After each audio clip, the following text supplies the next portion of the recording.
America का California आग से बुरी तरह से धधक रहा है। करीब एक हफ्ते बाद भी आग बुझाने के सभी जतन फेल हो गए हैं। लॉस एंजलिस में 12,000 से ज्यादा घर खाक हो चुके हैं। इन घरों में हॉलीवुड के सितारों समेत कई नामी गिरामी लोगों के नाम शामिल हैं। करीब 24 लोगों की मौत आग में झुलसकर हो गई है। 15 लोगों के लापता होने की खबर है। आग बुझाने के सभी जतनों के बीच अब कनाडा के सुपर स्कूपर प्लेन कैलिफोर्निया में लगी इस आग को बुझाने में जुट गए हैं। ये विमान एयर टैंकर से लैस हैं। इनको खास तौर पर जंगलों में लगी भयंकर आग को बुझाने के लिए डिजाइन किया गया है। इनकी खासियत यह है, ये ज़मीन और आसमान दोनों में चल सकते हैं। ये आग लगने वाली जगहों पर बहुत तेज़ी के साथ पानी बरसाते हैं। ये विमान एयर टैंकरों से भी ज़्यादा यानी 1600 गैलन पानी एक बार में इकट्ठा कर सकते हैं। इनकी एक खासियत ये भी है कि ये अगर 160 किलोमीटर प्रति घंटे की रफ्तार से चल रहे हैं तो किसी भी सोर्स जैसे नदी, समुद्र से पानी भरने में सक्षम है। महज 12 सेकंड में ये पानी का टैंक भरने की क्षमता रखते हैं। टैंक भरने के बाद ये विमान 350 किलोमीटर प्रति घंटे की रफ्तार से आग वाली जगह पर पहुंच जाते हैं और आग बुझाने में माहिर हो जाते हैं। ये super scooper plane air tank में खास तरह का तरल मिला सकते हैं, जिसकी मदद से आग को और तेजी के साथ बुझाया जा सकता है। सुपर स्कूपर प्लेन को बॉम्बार्डियर CL-415 कहा जा सकता है। प्लेन में 1600 गैलन पानी एक बार में भरने की क्षमता होती है। लॉस एंजलिस में धधक रही आग से अब तक मरने वालों की संख्या 24 पहुंच गई है।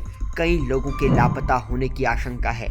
हजारों लोगों को अपने रिहायशी इलाकों को छोड़कर भागना पड़ा है। एक मीडिया रिपोर्ट के मुताबिक अब तक करीब 135 अरब अमेरिकी डॉलर से लेकर करीब 150 अरब अमेरिकी डॉलर यानी भारतीय करेंसी में करीब 13 लाख करोड़ रुपए के नुकसान का अनुमान आग से लगने का है। इस बीच लॉस एंजलिस में लगी भयंकर आग पर काबू के लिए ईरान ने भी अमेरिका की तरफ हाथ बढ़ाया है। ईरान की रेड क्रिसेंट सोसाइटी यानी IRCS की ओर से मदद की पेशकश की गई है। ईरान की ओर से मदद की पेशकश इसलिए खास है क्योंकि दोनों देश में काफी समय से तनातनी चल रही है। ईरान ने आग के तांडव को देखते हुए दुश्मनी को भूलकर मदद का हाथ बढ़ाया है।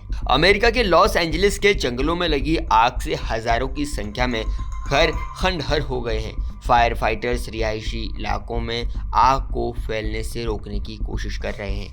इसके लिए आसमान से पानी की बौछारें की जा रही हैं। लॉस एंजलिस के पैलिसेड्स की आग 1000 एकड़ के इलाके से अधिक जगह में फैल चुकी है और अब ब्रेडवुड की तरफ बढ़ रही है। कुछ सैटेलाइट तस्वीरों के सामने आने के बाद से पता चलता है कि लॉस एंजलिस में जंगलों की आग से कितना नुकसान पहुंचा है।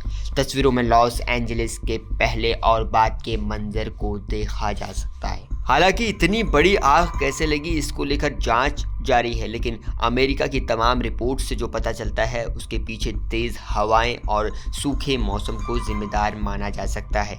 वहीं कुछ एक्सपर्ट्स इस भयानक आग के लिए जलवायु परिवर्तन को जिम्मेदार ठहरा रहे हैं। तो उनका तर्क ये भी है कि इलाके में बढ़ती गर्मी, लंबे समय तक सूखा और शुष्क वायुमंडल सहित जलवायु परिवर्तन जंगलों में आग के खतरे की प्रमुख वजह है। हाल के महीनों में मौसम का बहुत ज़्यादा गर्म रहना और बारिश की कमी की वजह से कैलिफोर्निया खास तौर पर असुरक्षित है। अमेरिका में दक्षिणी कैलिफोर्निया में आग लगने का मौसम आमतौर पर मई से अक्टूबर तक माना जाता है, लेकिन राज्य के गवर्नर गेविन न्यूसम ने पहले ही बताया कि आग लगना पूरे साल की एक समस्या बन गई है। एक आकलन के अनुसार 1990 के बाद से दुनिया में 42 लाख वर्ग किलोमीटर ज़मीन से जंगल खत्म हो गए हैं। इसमें अधिकतर अफ्रीका, दक्षिण अमेरिका और दक्षिणी पूर्व एशिया के हिस्से हैं। वहीं कैलिफोर्निया में भी जंगल के इलाकों को खूब काटा गया है और वहां लोगों को बसाया गया है। इसने भी इस समस्या को खूब बढ़ाया है। कैलिफोर्निया के लॉस एंजलिस में लगी इस आग से हर एक खबर हम आप तक सबसे पहले पहुंचाएंगे। बस आप जुड़े रहिए जनसत्ता के साथ।